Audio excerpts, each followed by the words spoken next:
Hello, habari.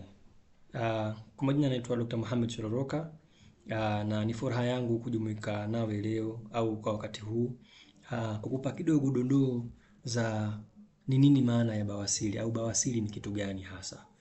Watu wengi wamekuwa wakipata changamoto za bawasiri bila ya kujua zinasababishwa na nini au ni yapi matibabu yake hasa. Ama kwa ufupi tu ningependa kukujuza kwa siku ya leo kwamba bawasiri ni ugonjwa ambao unakuwa na dalili ya maumivu kwenye sehemu ya njia ya haja kubwa, na maumivu hayo yanatokana na kuwepo kwa uvimbe ambao unakuwa ni mdogo, unaanza taratibu taratibu, lakini baadaye unaweza ukakua ukawa kama ni kinyama kabisa ambacho kinaweza aidha kikawa sehemu ya nje au la kikawa kinatokea ndani kabisa kwenye njia haja kubwa na kinafika mpaka huko nje.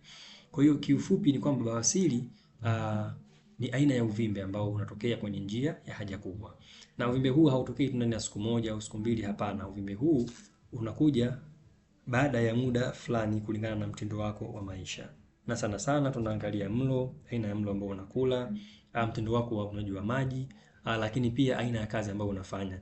Hizi tunaziita ni risk factors ambazo zinaweza zikachangia kwa wewe kupata ugonjwa huu au tatizo hili.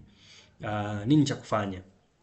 Kwa mfano, kwa upande wa mtindo wa maisha, mtu ambaye anafanya kazi za kukaa kwa muda mrefu anaweza akapata hiyo changamoto. Lakini pia mtu ambaye hana tabia ya kula chakula chenye asili ya nyuzi nyuzi au kamba kamba, mfano mboga za majani, ndizi za kuiva au hata ndizi za kupika. Kuna design fanya matunda, mfano hata pia parachichi, kama hivyo ndizi, hata pia mihogo. Mihogo ni chakula ambacho kina kamba kamba, kina nyuzi nyuzi. Vyakula vyenye kamba kamba maana yake ni nini? Maana yake vinakwenda kusaidia ule mmeng'enyo chakula uwe imara au uwe effective, kwa maana kwamba uwe na ufanisi ambao ni mzuri. Kwa ule ufanisi wa njia haja kubwa au mfumo wa chakula kiujumla unasababisha wewe upate choo laini, kwa sababu bawasiri kiasili kabisa ni inakuja kutokana na kuwa na choo kigumu kwa muda mrefu. Kuna wengine wanakuja na kuripoti kwamba hana hii historia ya kuwa na choo kigumu, lakini bado anapata bawasiri. Inategemeana, labda kama alikuwa na infection huko, au labda alishawahi kupata jeraha au tunaita trauma. Hiyo inapelekea ile mishipa ya damu inaenda inavimba, baada ya muda inakuwa ni kama kivimbe au kama kinyama. Kwa leo naomba niishie hapo. Kwa wakati mwingine tutaendelea zaidi kutoa namna ya matibabu, namna ya kujikinga na kupata bawasiri, si ndio?